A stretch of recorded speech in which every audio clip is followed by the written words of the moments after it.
Assalamualaikum warahmatullahi wabarakatuh.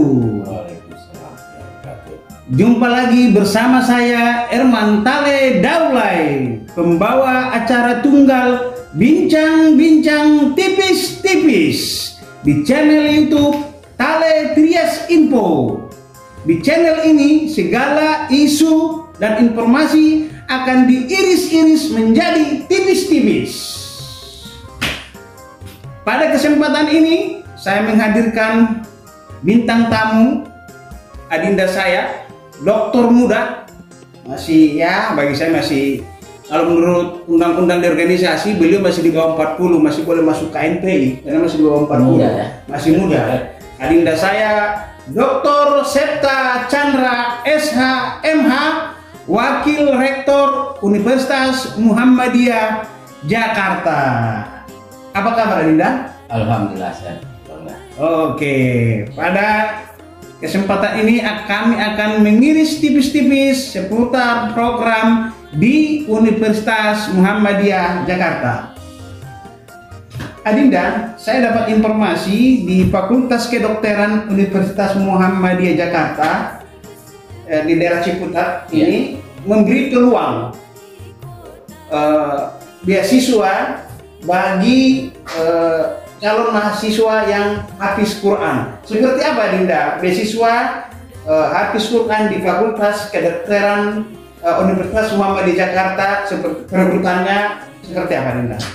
Ya, jadi memang kita di Universitas Muhammadiyah Jakarta ini punya program beasiswa khusus untuk menghafal Al-Quran 30 juz. Ya. Itu untuk kedokterannya khusus 30 juz. Kalau di fakultas lain itu berlaku di bawah 30 juz, ada 20 juz, 25, 15, 10 sampai 5. Gitu. Nah, tentu tidak 100%. Tapi khusus untuk kedokteran ini sekali lagi memang 30 juz dan 100%. Kenapa pertimbangannya lebih tebal, lebih full di fakultas kedokteran? Ya, karena pertama fakultas kedokteran ini kan biaya kuliahnya kan kita tahu itu sangat mahal. Ya. Yang kedua lagi sangat jarang sekali dokter tapi punya kelebihan hafal Al-Quran. Ya. Kita bisa bayangkan bagaimana kalau seorang dokter ketika mengobati pasiennya, menterapi segala macam dengan ayat suci Al-Quran, bagi yang muslim itu sangat luar biasa. Ya.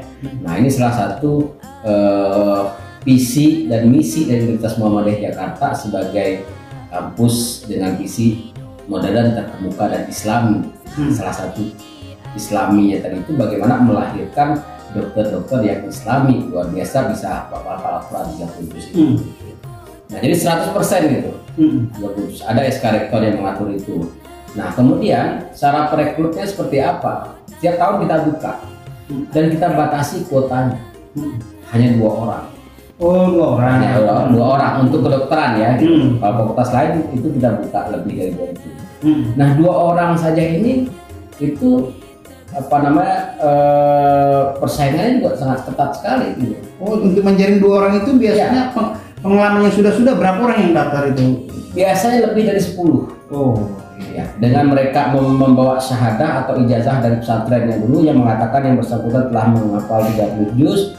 Nah, tentu kita seleksi yang sudah mengajukan beasiswa tadi itu, calon beasiswa tadi, untuk ditentukan siapa yang 2 orang terbaik yang hafalannya benar-benar bisa dipegang gitu ya, bisa terjamin hafalannya.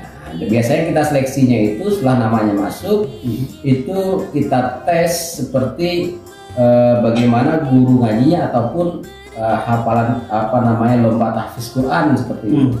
Misalnya kemarin yang saya ikuti langsung gitu, yang terakhir ini itu kita pengujinya ada 4 orang, 5 orang bahkan. Jadi ada perwakilan daripada fakultasnya sendiri, kemudian perwakilan daripada LPP AIK, yaitu menangani tentang pengkajian dan penerapan Al-Islam atau Muhammadiyah di universitas, kemudian ada wakil rektor bidang kemahasiswaan dan AIK tadi, kemudian ada perwakilan badan pembina harian UMJ, yaitu utusan daripada Panjang Pimpinan Pusat Muhammadiyah, dan yang terakhir itu rektor. Nah, 5 ini penguji dan secara berganti-gantian itu terakhir karena pandemi kemarin secara online. Anak itu sudah melihat di depan kamera secara fokus, kemudian nanti akan ditanya. Nah, disebutkan suratnya, dibacakan satu ayat, atau dia meneruskan. Sistem acak juga ya. Sistem acak. Gitu. Terserah pengujinya mau ayat berapa, mau surat apa, mau dari juz apa, mau dari depan boleh tertib, mau dari belakang juga boleh, ngacak langsung tengah juga boleh. Disitulah cara menguji kekuatan hafalannya dari si anak ini. Gitu. Nah, nanti akan diputuskan dari yang mereka mengikuti seleksi atau tes itu hanya 2 orang. Nah, tapi mereka yang sudah dinyatakan lulus itu tentu belum juga bisa tenang. Jadi nggak berarti udah lulus di ini, berarti dalam kelangsungan proses kedepannya selama proses kuliah itu dia tetap harus menjaga hafalannya. Enggak kok kalau nanti gugur ada hilang nanti bisa gugur biasanya. Bisa gugur. Jadi setiap tahun kita ulang. Kemarin kita menguji bukan hanya yang baru tapi juga yang lama. Nah, itu berapa lama berlangsung kira-kira nih? Ini sudah 5 tahun terakhir untuk kedokteran itu sudah mulai berlangsung itu. Nah, jadi kita uji lagi setiap tahunnya hafalannya itu, kita tes lagi secara acak seperti itu. Kalau nanti kesimpulan kita dari tim penguji hafalannya masih terjaga oleh si anak tadi, maka beasiswanya akan diperpanjang. Tapi kalau tidak akan diputuskan beasiswanya gitu. Udah ada pernah kejadian atau masih aman-aman aja lah? Alhamdulillah selama ini yang mereka sudah menerima, karena memang di awal kita seleksinya ketat, itu yang lulus itu relatif semuanya selama ini belum ada yang putus. Masih bisa menjaga Bisa menjaga. Padahal praktek kedokter, kuliah teori dan praktek kedokteran ini luar biasa. Betul. Nah, itu yang luar biasanya. Kuliah kedokteran saja itu mereka tempuh tinggal di asrama, kemudian kadang-kadang kuliah sampai malam, harus menjaga hafalannya di satu sisi gitu. Nah, itu saya kira luar biasa. Atau secara apa coba dulu survei acak yang sudah lulus sudah ada kan? Sudah ada. Itu masih pernah coba di apa gitu? Ya. Kita tanya ke pihak fakultas mereka yang sudah lulus gitu ya, itu masih terjaga hafalannya dan rata-rata mereka bekerja di rumah sakit Islam. Gitu. Nah, seperti rumah sakit Islam yang ada di banyak daerah, mereka mengabdikan diri dan ilmunya di sana sambil menjaga hafalannya juga. Alhamdulillah, ya mereka menyadari karena mereka yang hafal penerima beasiswa itu kita juga ada perhatian lebih, memberikan semacam penguat dan tausiah juga bahwa ya mereka juga menghafalnya sudah sanggup menjaga hafalannya gitu. Karena sebenarnya menjaga hafalan itu yang sulit kan gitu. Kalau menghafal kadang-kadang semua orang gampang gitu, tapi menjaganya ini yang agak sulit. Menginformasikan ada peluang beasiswa ini kepada halayak ini kan belum tentu semua orang tahu ada peluang di mana. Biasanya kita melalui berbagai media promosi gitu ya. Jadi media promosi medsos yang kita punya, yang official punya UMJ itu setiap tahunnya bahkan sepanjang tahun kita selalu menyampaikan bahwa berkuliah di Universitas Muhammadiyah Jakarta itu banyak program-program beasiswa yang bisa dinikmati, yang bisa diikuti oleh mahasiswa tadi itu. Karena memang ini Universitas Muhammadiyah Jakarta kan kampus Islam gitu ya, dan milik Perserikatan Muhammadiyah gitu.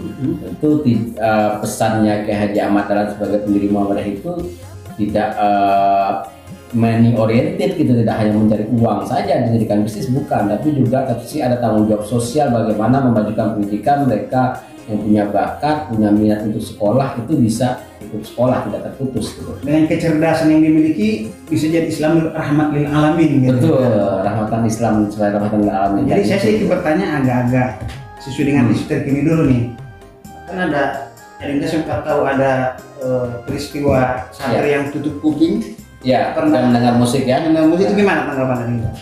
Ya, menurut saya itu hal yang wajar-wajar saja gitu ya, karena memang bagi mereka yang menghafal Al-Quran itu mereka menjaga hafalannya, tadi saya bilang itu cukup sulit gitu loh, menjaga hafalannya, makanya dia tidak boleh mendengar sesuatu yang tidak ada hubungannya dengan hafalannya sehingga kemudian bisa merusak memorinya, kan begitu.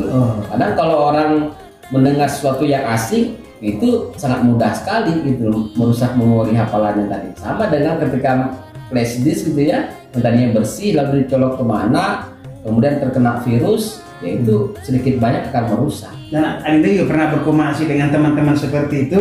Betul. Memang begitu adanya gitu. Betul, dalam itu adanya. Saya mengenal beberapa teman yang penghafal Al-Quran juga begitu. Mereka mengakui menjaganya itu sulit. Makanya tadi dari bagaimana menjaga hafalan itu salah satunya menjaga mata, ghadul basor gitu dari maksiat, menjaga telinga dari maksiat mendengar apa yang didengarkan, dan juga anggota tubuhnya yang lainnya gitu. Ya kalau apa juz amma aja masih banyak yang belum hafal. Betul gitu. Apalagi 30 juz ya kan. Iya, ini cara menjaganya kan lebih berat lagi kan gitu.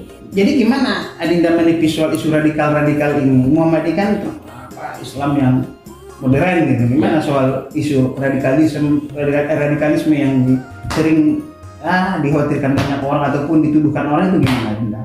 Ya yang jelas kami sangat menyesalkan dan menepis gitu ya. Tidak ada Islam radikal itu. Islam itu jelas tadi dikatakan rahmatan lil alamin, gitu kan, memberi rahmat bagi semesta alam. Sehingga kemudian apalagi kalau dilabelkan terhadap kampus-kampus Islam gitu ya, seperti Muhammadiyah, jelas Muhammadiyah bukan kampus yang radikal, justru Muhammadiyah Islam moderat atau wasat itu atau di tengah itu, wasatiyah itu ya tadi dia tidak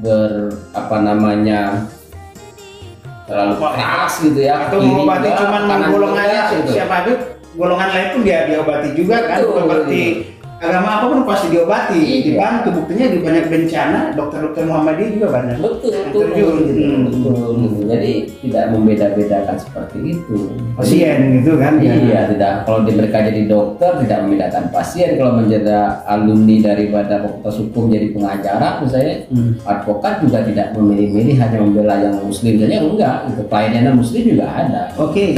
Jadi tadi kan fakultas kedokteran 30 juz dengan aturan menurut saya sangat ketat gitu kan. Ya. Apakah aturan yang sama di fakultas lain walaupun hafalannya lebih sedikit sama juga atau bagaimana?